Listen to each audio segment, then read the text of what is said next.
আমরা যারা সিডনিতে থাকি তারা কম বেশি কেসুলা রেল স্টেশনের সাথে পরিচিত।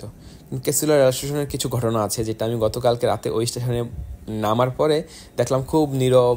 কেন নীরব একটু খুঁজতে গিয়ে ইন্টারনেটে সার্চ করলাম, দেখলাম যে অস্ট্রেলিয়ার বিখ্যাত প্যারানর্মাল ইনভেস্টিগেটর অ্যাশলি হল একদিন এখানে রিসার্চ করতে আসে আর কি, যে প্যারানর্মাল অ্যাক্টিভিটিস নিয়ে আর কি।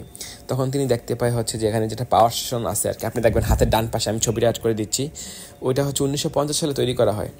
ও তার আগে ছিল একটা বিনোদন কেন্দ্র, মানুষ ঘুরতে আসতো নদীর পাড়ে ফ্যামিলি নিয়ে। কিছু কিছু প্রাণহানি ঘটে নদীর মধ্যে, মানে তারা নদীতে ডুবে মারা যায়, এবং রেল স্টেশনেও কিছু মানুষ আত্মহত্যা করে। তারপর থেকে হচ্ছে যে সামহাও বিভিন্ন কারণে হচ্ছে রেল স্টেশন পাওয়ার হাউসটা অফ করে দেয়।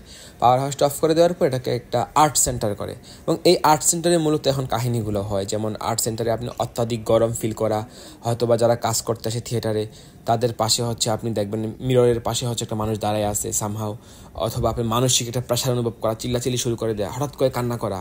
তো এটা হচ্ছে বর্ণনা করছে ওই আর্ট সেন্টারে কাজ করা কিছু মানুষ। আর তার পাশাপাশি যদি এবং কেসুলা রেল স্টেশনে আপনি মাঝে মাঝে লিফটের মধ্যে একটা অদ্ভুত রকমের একটা বয়স্ক মানুষও দেখা যায়।